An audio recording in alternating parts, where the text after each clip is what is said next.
Welcome back for another episode of Tyranny. Alright, I can select multiple people. Slow down a moment. I know we're both eager to watch the Archons bicker over tactics and make a pair of magpies, but I need to ask you something first. What's that? The voices of Nerat told me that you've come as a mediator, considering the source. Well, I can't help but feel I'm only hearing half the story, so let's have it. What's so special about you?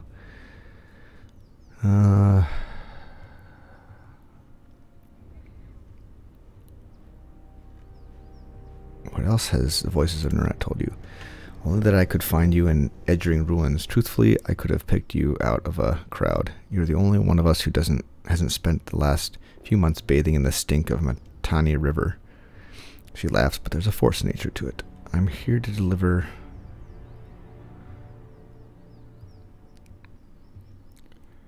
Why so suspicious? It's just a feeling I got. When the Archons are together, the air gets as taut as a bowstring. I can't help but think that no amount of compromise will get them seeing eye to eye. So why invite a mediator from Tunan's court? It doesn't add up.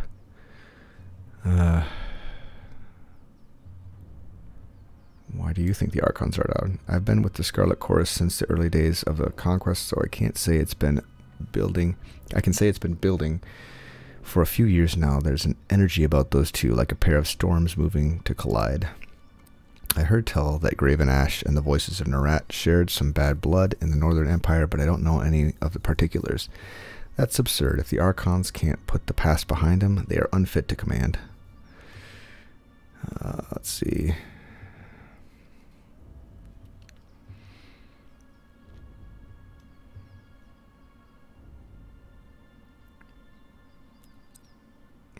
That's absurd. If the Archons cannot put the past behind them, they are unfit to command.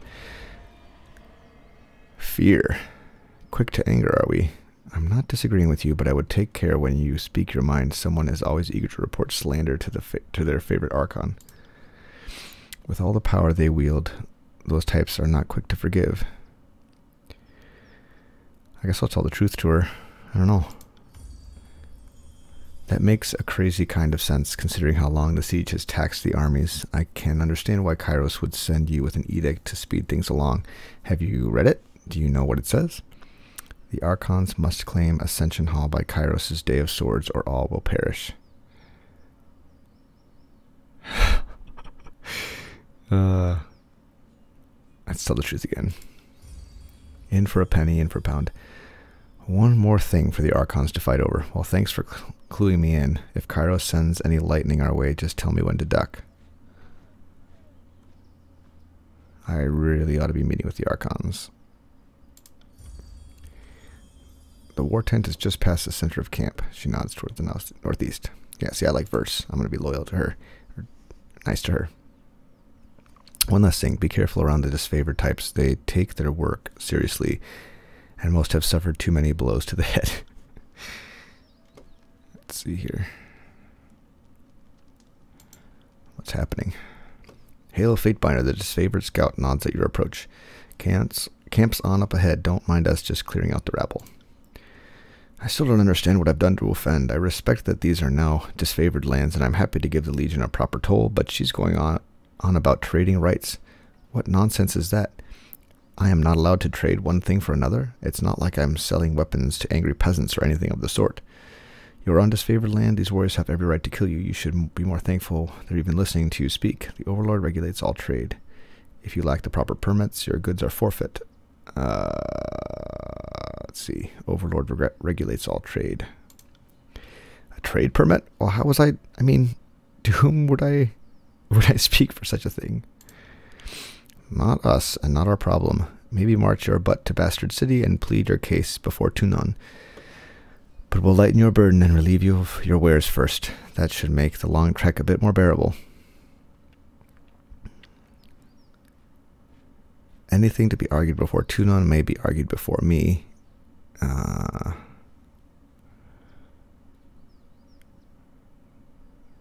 see.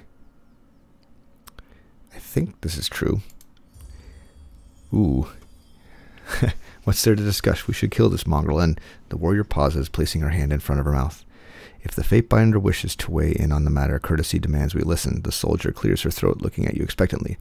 This is a disfavored matter, but I know the agents of the court do so love to throw their judgments around. Well, you could rob me now and have my supplies today. The merchant grabs a flask from his cart. Or you can leave me alive and have fermented honey all year long. I even know a few family recipes for painkillers and healing drafts. Certainly any army will need those. He uncorks a small ceramic vial, and the aroma of cloves and lanolin assaults your nose.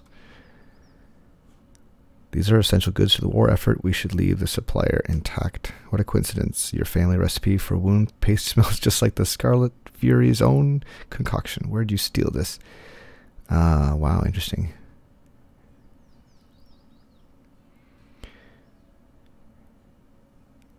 Interesting.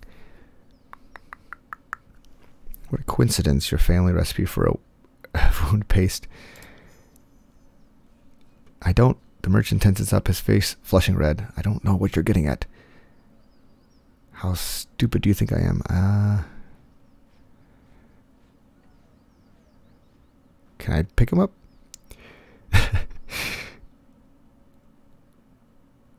You learn something every day. Slow down, I'll tell you everything, just don't hurt me. Awesome. I found most everything out in the forest of the valley. I'd keep my head low when I heard some sounds of combat, then I'd take a look and grab whatever wasn't claimed by the first victors. So then you stole from the disfavored dead. How else did you get your hands on that iron? The scout points to the merchant's cart. You would come here and sell us our own armaments? If anything has an owner, I will return it, but this iron would have turned to rust if left in the mud in the battlefield. The disfavored are few in number, but is that not right? You need a van like me to gather up supplies that would otherwise go to waste. The disfavored will tolerate.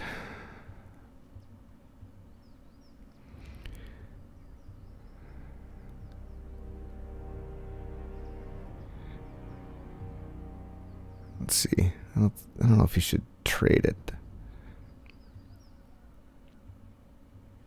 The disfavored will tolerate your presence, but you will pay them handsomely for such charity. Yeah, let's do that. We will. The disfavored soldier clears her throat with a cough before repeating herself in a more upbeat manner. We will. It sickens me to make exceptions for this vulture, but if you'll supply the disfavored without profit, perhaps this indiscretion is for the best. It's not like our larders are overflowing. A work slave to scrounge provisions would be an asset.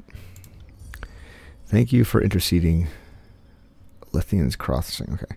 Thank you for interceding on my behalf. I know my life will now depend on showing the disfavored due gratitude for suffering my presence. If I must grovel a bit to earn my daily grains, so be it. Hey, leveled up. Nice. Okay. Thank you for talking down the disfavored from doing worse. Sad times we live in when making a humble living is branded a crime.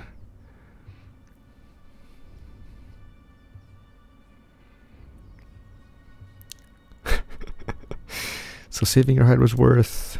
Oh, well, naturally. Hagnon clears his throat, his face showing a flash of a scowl. One good deed deserves another. Well, when I have my shop up and running, I'll sell you provisions for a song and give you a proper bounty on any odd bits of weaponry you find, provided that... He jabs a finger at you. You keep standing up for me, should those iron goons try to rough me up a second time. You were lucky with us before, merchant. Take care that you don't challenge your luck again. Cool.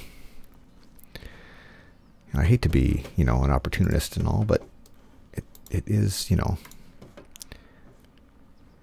part of the deal. This is probably to get out of the map. Yeah, no, we're gonna go over here. Ooh, I leveled up. Let's level up then. Oops. Unspent talent points. Okay. Now, do I want to go magic?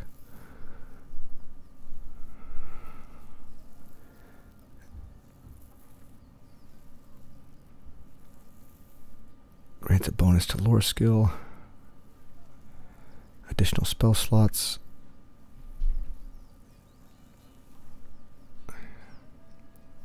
Yeah, see, I'm not really interested in the staff all that much. Focus strike.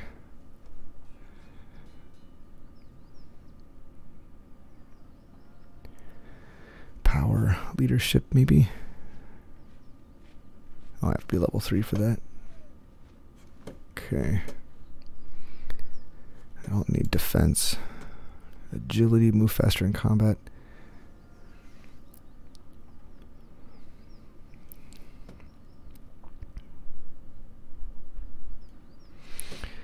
Let's go with bonus to lore. Yeah, bonus to lore skill. I like having that at my disposal. Sure. What's in here? Oh, okay. I can increase my attributes. Finesse, resolve, quickness, wits.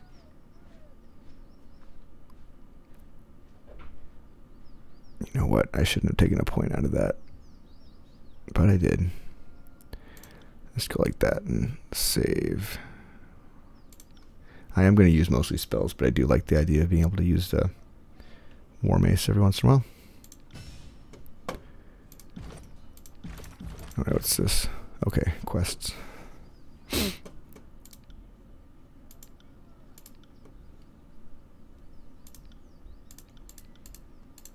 Okay, I'm probably not going to check much of that stuff. Spell creation sigils. Oh, interesting. Right. You can like craft. You can craft spells. That's cool. Fire. Yeah, I already have that one. That's Searing Palm. I've already got that on my thing. Let's try this core. Do I have anything for this? Yeah, Charged Fist. Yeah, I've already got all those. But good to know. Sounds like fun.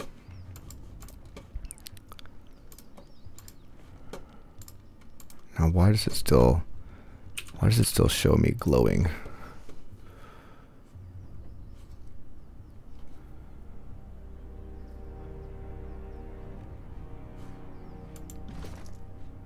Do I have anything else that I need to do?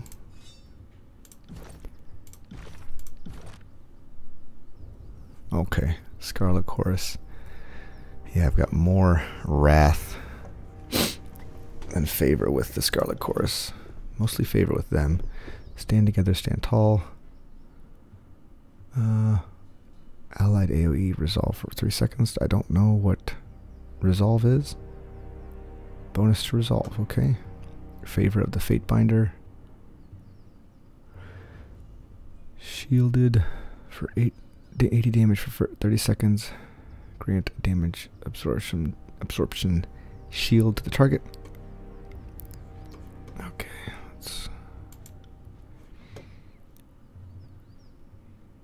so if I have, okay, so it's best to focus wrath and favor because you get abilities from them.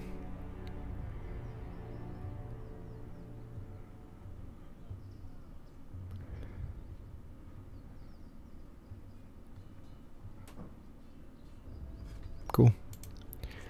Henry and Guard.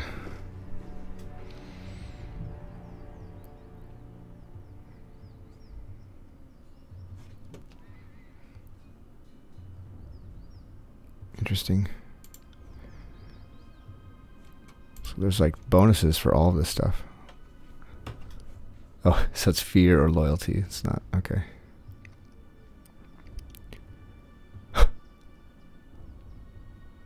That's awesome. What do you get for this? Project intense flames towards Verse which she catches on her blades and spins in an aura of wreathing flames around her. Nearby foes take burn damage from the flames while they last. She is appalled by my orderly, honorable ways. Interesting. Graven Ash, Voices of Nerat.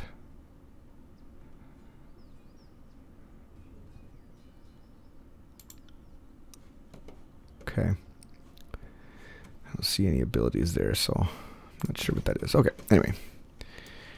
Good. That's the edge of the map. Will do. So let's just do a bit of exploring first. Okay, let's go on to the camp.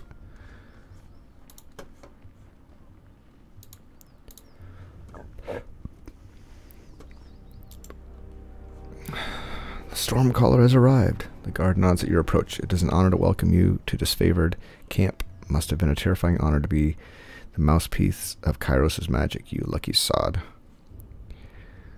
Salute, Graven Ash protects. I have an important message for the Archons. If you don't mind, I'm in a hurry. Glare silently. Lives were lost when I proclaimed the Edict of Storm Soldier. I don't share your fond memory. Let's just do the salute. That he does. The warrior nods in approval and taps twice at the gate to signal your arrival. Be well, Fatebinder, glory to Kyros.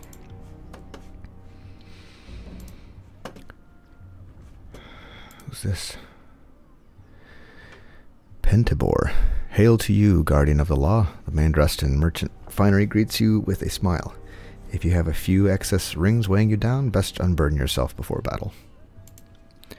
You know that if the disfavored suffer a merchant in their camp, that must be a man selling only the finest provisions and armaments. He points to his collections of shields, rations, satchels, wineskins, and other sundries. Take a look and see if something interests you. How did you come to work with the disfavored? Hard work and good suppliers. When Tunan's men came to my village, all the merchants were given different lists of what they were or weren't permitted to trade. He smiles, hands on hips. If in Kyros' wisdom, my record must have been a good one because I was given the right to trade in all manner of goods, most importantly arms. Not a lot of merchants can legally sell weapons. It was like that even before Kyros. Okay, let me see your wares. Pentibor rubs his hands, eyes alight. Let's see if we can find something you might like. Okay. I want to bronze axe. One-handed. Do I have any? Those are all one-handed weapons. No magic items. Can I sell anything? Oh, she's got a cool. So she's got a bow. She's kind of like a rogue. Looks like. Can I sell any of this stuff?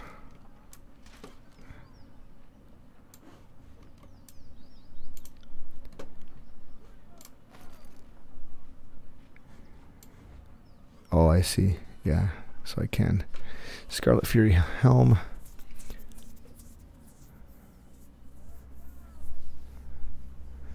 Ceremonial Fatebinder of Tunon hood. Interesting. Sun Soldier's javelin.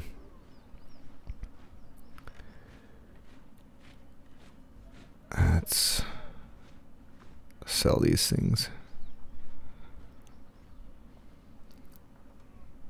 Okay, so those are those things. Heavy bronze greaves. Might need those later, maybe, I don't know.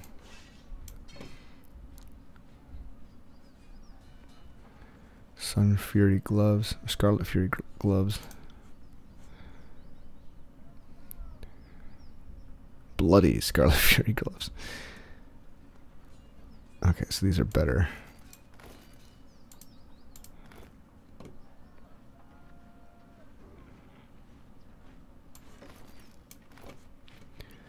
Okay, let's just sell a bunch of stuff.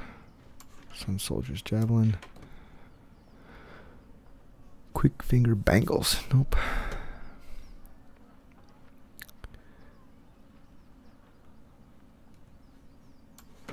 Sell that. I'm gonna keep the helmet because I could maybe use that, and I'm gonna keep these gloves or boots, I guess. I don't think I'm gonna use those gloves though. All right, more money. Bronze rings, copper rings. Okay, so it's all ring based.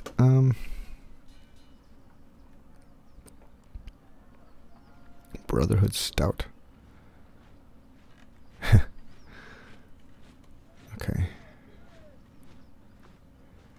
Mead. Okay, so everything kind of gives you buffs.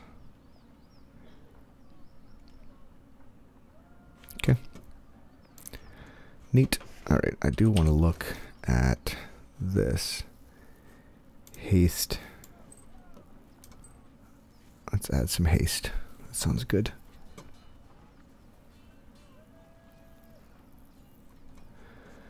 And what about this helmet? Should she wear this helmet? That kind of looks cool.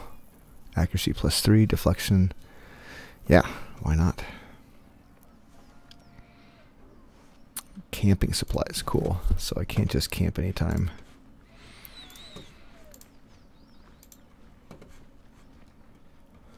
Bitter quip. Glory to the voices of Narat. Projecting his salutation for all to hear, the grinning blood chanter raps his staff against the ground as you approach.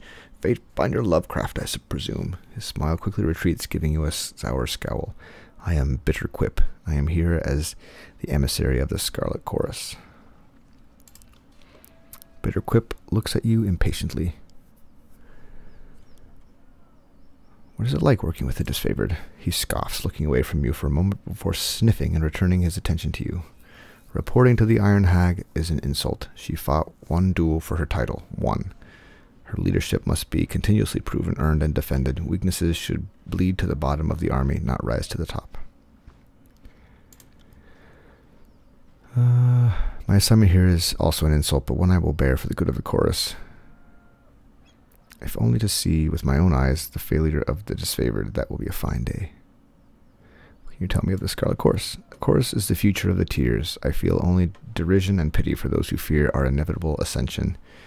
Bitter Quip looks at you with a raised eyebrow. What in particular would you like to know? Tell me about the voices of Narat. Okay.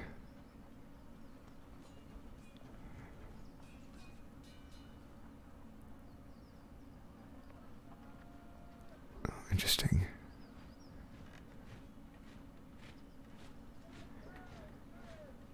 How did you come to join the Scarlet Chorus? The doctrine of strength speaks to me, and I answered its call, as did some of my arcane peers.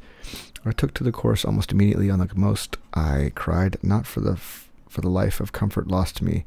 My magic invokes fear and terror, and I easily established my dominance over a pack in my early days in the chorus. If you're so curious about it, Bitter Quip smiles, lifting an eyebrow. Perhaps you should visit our camp and see for yourself.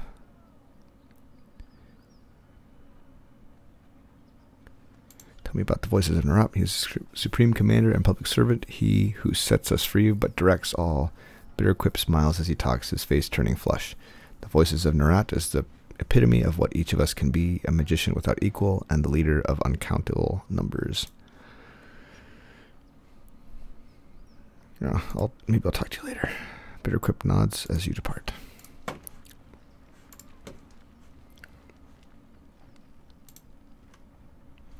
I am Lucia. This is Marcus. The Disfavored soldier points to the armored man next to her. And you must be the Fate Binder. From under her helmet you can hear the audible scoff. We've been assigned to babies. Assigned to your hospitality, Marcus quickly interjects, while you remain on disfavored ground. If you should need a place to rest, we can make the necessary preparations. What can we do for you?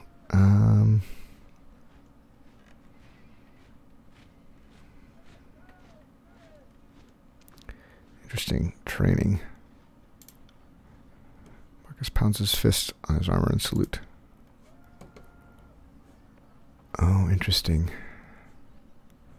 For 3 rings, I can train.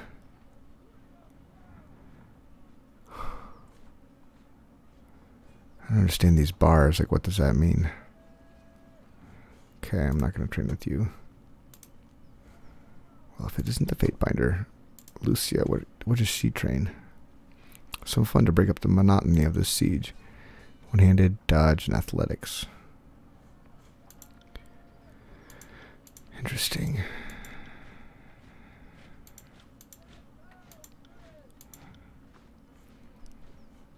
She has 0 ranks and one-handed weapons. That seems odd. Oh.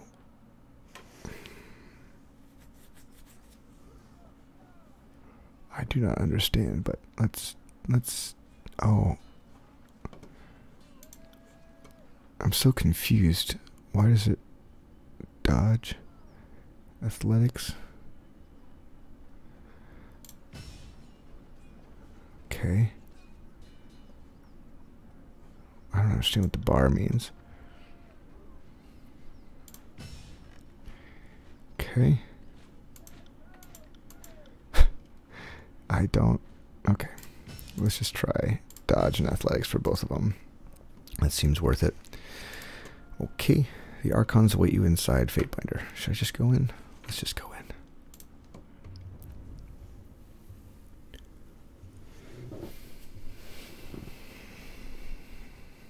Yesterday you chid me for wishing to wait, now you suggest an even longer delay. Perhaps the voices in your skull ought to come to a consensus if you wish to be taken seriously. Good advice is flexible, changing with the moment. Besides, now we're agreeing with you yesterday. Today you should be happy. We know that you hate going into battle without overwhelming odds on your side. If you're so terrified of a challenge, why not wait for our reinforcements? I don't need your heckling. I need your scouting reports, or better yet, confirmation you quelled the Oathbreakers in the Outer Valley. On that we will solve in our own time and way. We must make at least a token effort to show them mercy, after all. Mercy. You have already shat upon our mercy once before. These gutter-born South snobs deserve nothing better than that.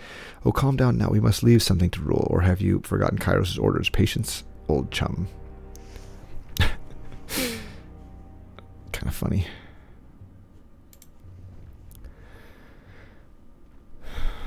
That's 4 reports of avalanches in the mountains now. The Tearsmen can barely count past 9. They have neither the capacity nor the cause to close off the mountain passes. Either way, that leaves the 2nd and 4th cohort trapped outside the valley. The Archon of War pounds his staff on the ground to punctuate his words. A large and imposing man to begin with, his profile is made larger still by his hulking suit of armor that hums with mystic energy. Or it's the work of your perfidious Earthshakers. Only a fool would not suspect a traitorous Archon of poisoning the mind of his students with sedition. We would have killed the Earthshakers Guild for their master's treachery, but I'm sure you have some perfectly valid reason for allowing them to live as your pawns. The Archon of Secrets passes a scepter between his hands as he speaks, twirling the rod in hypnotic circles. Emerald luminance seeps from the seams of the Archon's ragged red robes. The glow is most noticeable where his neck ought to be. His mask seems to float and spin, never pivoting or bending naturally.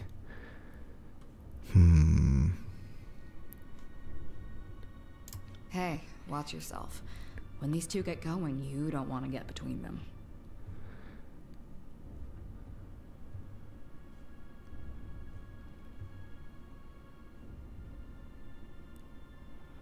Should I remain silent? I always know you've run out of things to say when you resort to mocking my vassals. If we are to speak of treachery, why is it that my scouts see the Scarlet Chorus warriors defecting back to the Vendrian Guard? Your fearsome reputation has gone flaccid, for it seems you cannot control your soldiers, or perhaps you simply choose not to. My lords, the Fatebinder has arrived. The disfavored commander raises her voice, trying with little success to speak over the Archons. Perhaps we could table this discussion and let our guest speak. Speaking of strategic failures, who was it that insisted the valley would need only a token garrison? For some strange reason, we can't seem to recall which balding halfwit grossly underestimated the enemy. Thoughts? The Archon of Secrets twirls his scepter in a twisting loop, his leather-wrapped hands flipping the heavy rod with an effortless flow. If I may address the Archons. Voices of Nerat, favor with Scarlet Chorus, favor with... oh wow, okay. The Queenslayer, sensing your presence, the disfavored commander snaps into a firm salute. No doubt your presence here will strike despair into the hearts of our enemy. Lord Ash, Lord Nerat, our guest is here. Apologies for the sudden entrance. I've traveled long to get here. Stormcaller, it is an honor to have you with us. I would imagine you are here with another of Kyros' edicts. Perhaps another catastrophe that will punish our foes for hiding behind their walls? My soldiers tell me you helped Commander Jawless on your way through Edring.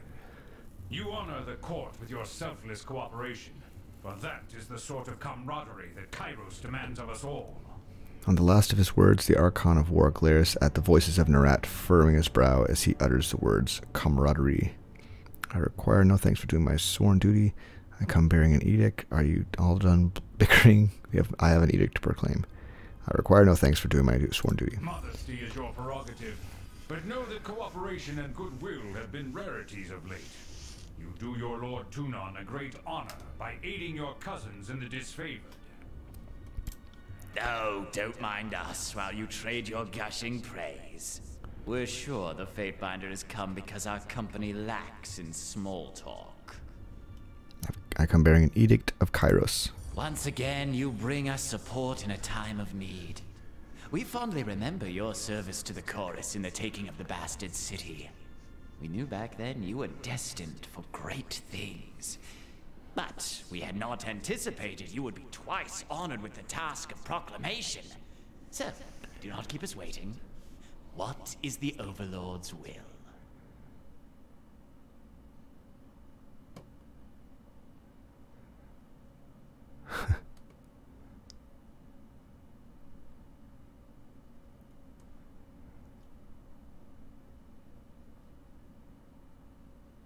Should I just keep it neutral?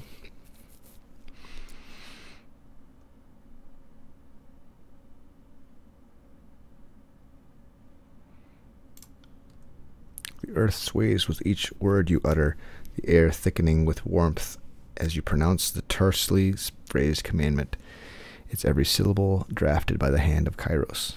With the edict proclaimed, your pulse quickens and the muscles in your legs, worn from a long trip down the mountains, feel renewed, the tired limbs now nearly buoyant with vigor. Holy schmolies. The Overlord means to compel us into action. No doubt the avalanches in the mountains are part of this ultimatum. We must conquer the Oathbreakers or die in failure. There is no room for error, and no other way out of this valley alive. We'll need to advance across the Mittani. We lose everything if we stand still. And we move to backup Plan Green.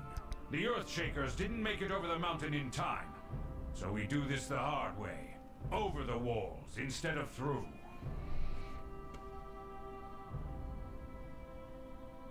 So you found your backbone at last! Oh, we were worried past humiliations would make you soft, timid. That was a record for you, right? The baker's dozen lost in one sortie. If you had waited for the Chorus reinforcements, maybe we'd have eyes and ears on the matter. The Archon of Secrets passes the scepter from one hand to the next, chuckling softly with each toss.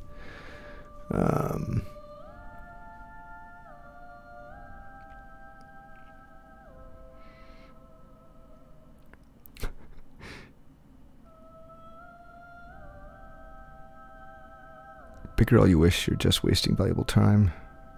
Learn to work together or we're all doomed. The Fatebinder is right. We're acting not as leaders, but as children. I've no time for your foolish japes and petty taunts. We should focus on the objective at hand, and that is taking the Mittani River, and then advancing to Ascension Hall and ending this edict. Enough talking, there's work to be done. Our lives hang in the balance because you two bigger like children. Now go solve this problem you started. No more sitting idle. I expect the Disfavored to be on the march at once. Voices of Narat, I trust you are done acting the clown.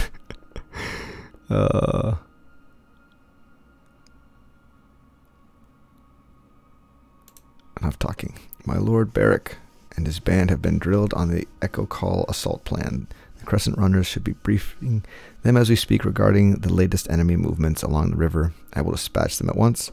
The Iron Marshal salutes, clapping her gauntlet on her breastplate. And I will ensure the Chorus stands ready to march. If the Disfavored can take the river, the Chorus has the manpower to secure the outer ring of the valley. Our soldiers clamor for battle, and at last we shall have it. Verse, we command you to continue guarding the Fatebinder.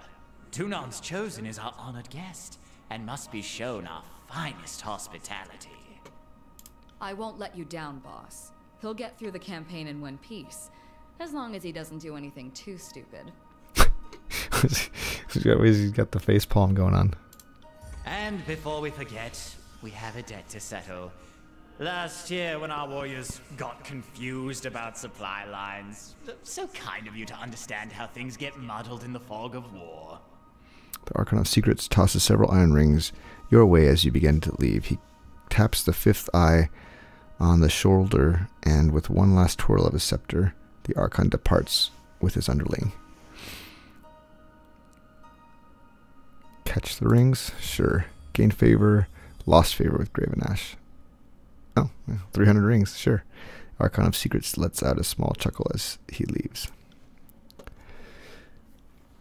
Little money. It's not a big deal. Finally, the fool and his puppet are gone. Perhaps now I can hear myself think. Rarely do I question Kyros' judgment, but I will never understand why the voices of Narot is given such authority. I shudder to think what will become of us all should Tunon favor him in the end. Though the edict threatens the Scarlet Chorus just as it threatens us, I cannot shake the feeling that our allies will work against us. Queenslayer, I would ask that you join us in battle, if only for the satisfaction of your presence enraging the enemy. You've shown your worth in war, and your name has been known to the Legion since the very beginning of this long conquest. So I'd ask that you join us this one last time, to help us wrap up this last objective. If you wish to be counted amongst the glorious, speak with the Iron Marshal. She will direct the order of battle until we are ready for the final push into the Citadel. I'm short a few scouts, short a few soldiers, short a few everything. I'm sure my brethren would be grateful for the assistance of a skilled outsider.